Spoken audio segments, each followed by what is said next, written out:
Some breaking news for you here at noon. Firefighters are working to put out hot spots on what's being investigated as a house explosion near Isanti. It happened right around 9:30 in Wynette Township. It's about an hour north of the Twin Cities. Our Sky 11 is there right now. Let's see if we can take a look at that picture.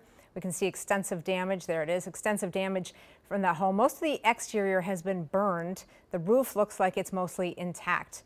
There's no word yet if anybody was hurt. We do have a crew arriving at that scene soon to hopefully get us some more information for you. In about 6 hours, a Minnetonka family will head to City Hall to share their frightening story. They were violently carjacked in their own driveway and say something needs to be done about these types of crimes. Take a look at your screen. That whole thing was caught on camera. The video, taken about a month ago, speaks for itself. And the family says it's time for state and city leaders to listen. Cece shows us what they're calling for at tonight's meeting. Hey there, so that city council meeting is set to start in just a few hours at 6:30 tonight. This family is encouraging residents to show up tonight to share their concerns too. Let's look at that security cam footage from another angle. According to a complaint, Craig Beeson's wife and 13-year-old son were assaulted and carjacked by 4 men last month. The Hennepin County Attorney's Office charged 21-year-old Ramel Lewis last week with first-degree carjacking as well as robbery and burglary. Police say he's wanted in a series of metro area burglaries and car thefts. There's now a warrant out this afternoon for his arrest. This is the first case in the county making use of a new state law that calls for more serious charges for violent offenders in carjackings. Now, the city of Minnetonka tells us this is its first carjacking of 2023, and overall, carjackings are rare in the city. Back to you. So far this year, Minnetonka police say 49 vehicles have been stolen. All of last year, it was 79. Investigators say a majority of the thefts this year were where the keys were either inside the car or nearby. The department recently got a multi-year state grant to help tackle this issue. Developing in New Brighton, police identified the woman whose remains were found 23 years ago. The city's Department of Public Safety says she is Gail Marlene Johnson, and she was 40 years old at the time. Her body was found in Long Lake Regional Park. Police collected DNA, but it wasn't until now, when investigators used public records and genealogy testing, that they were able to positively identify her. Employees at the Hormel plant in Austin are back to work today after a vote against a new contract. The company and the union agreed to a contract extension to give more time for negotiations and then hopefully avoiding a potential strike. The 1,700 members of the United Food and Commercial Workers Union are demanding higher wages and pensions after they say Hormel made record profits. Well, today marks the 4th day of picketing for thousands of United Auto workers at 3 of the biggest car makers in the country. Both sides of the strike are still holding out. Jay Gray shows us the growing consequences from Wayne, Michigan. Hey there, and as you can see, workers continuing to show up and gather outside the gates of this Ford plant in Wayne, Michigan, like they are in Missouri and Ohio as well, striking for the first time ever against all 3 U.S. automakers, and this is day 4 of that strike. Now, the union and representatives from those car manufacturers are back at the bargaining table. Stellantis, which builds Chrysler vehicles, met with union representatives over the weekend. Today, it's GM and Ford resuming talks as well, but both sides are quick to point out that they're still a ways away from any common ground here. Here's what we do know. One of the primary sticking points continues to be salary. The union has asked for a 40% raise, with 20% of that immediately, while the automakers have only agreed to half, 20% raises with 10% right away.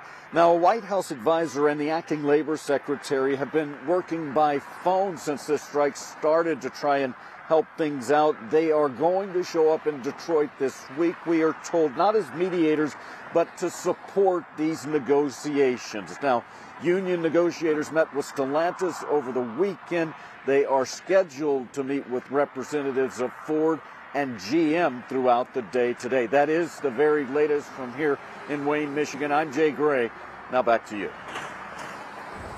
This week's weather feels a little bit different, maybe. Those fall-like temps put on pause. Ben, how's it feel out there right now? It feels really nice. A lot of folks were outside yesterday enjoying one of the really nicest weekend weather days we've seen in a while. And today, it's just as nice and even a little bit warmer. Take a live look outside right now. Mostly clear sky. That will change later this afternoon with some clouds increasing, but very pleasant at the moment. 71 degrees. That's just 2 degrees away from our high temperature yesterday of 73 degrees. And we're likely going to be well into the 70s today by this afternoon. Here is your hour-by-hour forecast. Temperatures peaking about 2-3 o'clock this afternoon, mid to possibly even upper 70s. And I do think clouds will begin to thicken as we head into the latter part of the day. No rain coming out of these clouds, but you can see a weak weather system moving out of the Dakotas. It'll give us a mostly cloudy sky tonight. We'll talk about our chances at seeing some northern lights in your forecast overnight tonight. We'll see if the visibility will be okay for that. Plus, a pretty active second half of the week. Details on that, Rena, just ahead. All right, lots to hear about. Thanks, Ben.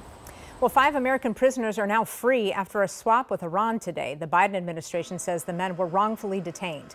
3 of those men were imprisoned for more than 5 years. The group was freed just hours ago as part of a deal that includes unfreezing $6 billion in Iranian funds.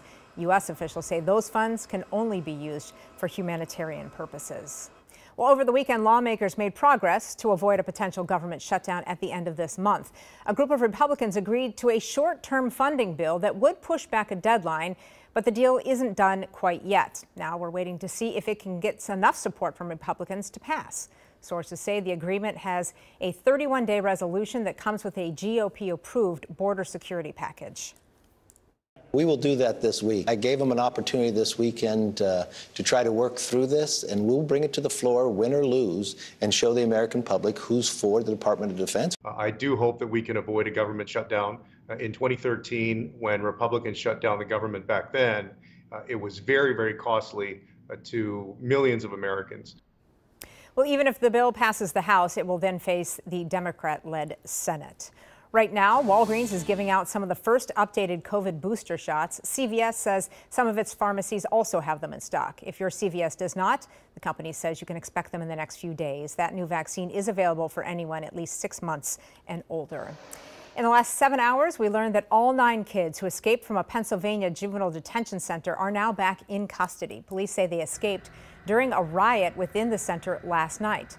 The boys, ranging from 15 to 17 years old, were able to overpower 2 staff members and get the keys to the facility.